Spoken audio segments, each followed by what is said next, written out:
We're going to talk here now about just setting clear goals. And Susan shared in advance of this call, if she panned her camera around, we would see her whiteboard. And on her whiteboard there, Susan, I'm going to put up another slide that has a little more detail, but can we talk through some of the goals that you have in place at the University of Memphis? Talk about how many prospects you have in each portfolio and what kind of mix you're looking for from them. Sure. Our target portfolio, excuse me, is 75 to 100. I think many institutions, this one included, have carried up to 200, 250 people in a portfolio.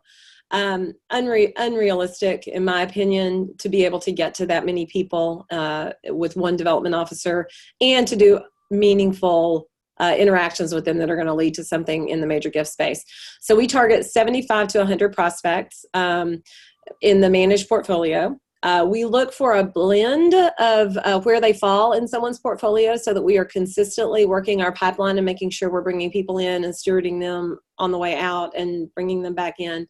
30, 60, 10. We expect 30% in that qualification early place, 60% in the either about to be solicited or have already been solicited right in that space, and then no more than 10% in stewardship.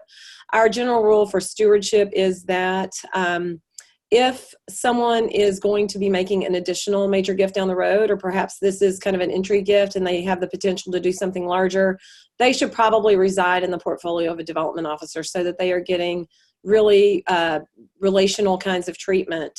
So that's that 10%. We are measuring in the next fiscal year meaningful interactions. We expect that there will be meaningful interaction once a quarter. I should never see more than 90 days without some kind of meaningful interaction with everyone in the portfolio for the DoD.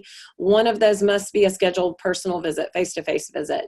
All of our major gift officers are tasked or expected to bring in the numbers that are shown there, a minimum of $750K, a target of $1 million, and a 1.25 with a stretch. The exception to that are development officers that are coming in mid-year or are new to their role, which we would usually adjust those just according to the experience and the capacity in that particular unit.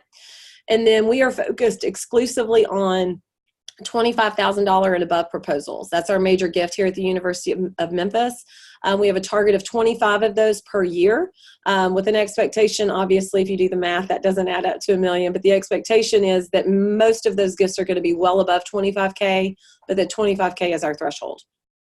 No, that makes sense. And then what I really liked, about the whiteboard here is here's the goal to date where we need to be, and here's where we actually are. And it's nice to see a lot of those actual numbers. Actually, I think I'm looking at it.